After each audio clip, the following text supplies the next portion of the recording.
à tous, merci de suivre ce flash de 10 heures que nous ouvrons par cette rencontre entre le ministère de l'Éducation nationale et les promoteurs d'établissements privés pour un bilan de l'opération fermeture des établissements scolaires privés non conformes au cahier de charges. Le ministère, dans la foulée, annonce une relecture des conventions signées entre le gouvernement et les établissements privés pour la prise en charge des élèves affectés par l'État dans les collèges et lycées privés. Et puis les comités nationaux des pays membres du comité inter-État de lutte contre la sécheresse au Sahel qui veulent se donner les moyens de jouer plus efficacement leur rôle d'interface entre le SILS et le gouvernement et assurer pleinement les autres missions à eux confiées. Les secrétaires généraux de ce comité réfléchissent à Ouagadougou à des réponses adéquates à leurs préoccupations. Une rencontre sous l'égide du secrétaire exécutif du SILS. Et avec l'appui de ses partenaires, le gouvernement burkinabé fait l'option du solaire pour pallier au déficit énergétique, son déficit énergétique.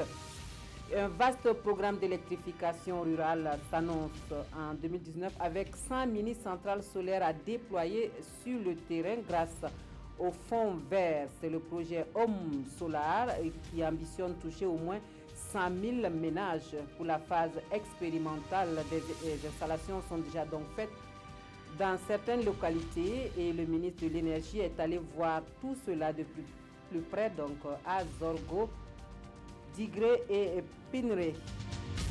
Et les Burkinabés de la diaspora s'organisent pour mieux accompagner le gouvernement dans sa quête de développement économique durable.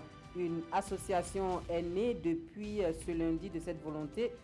Diafaso se donne pour mission de récolter des fonds pour le financement de projets, notamment dans le domaine agro-silvopastoral.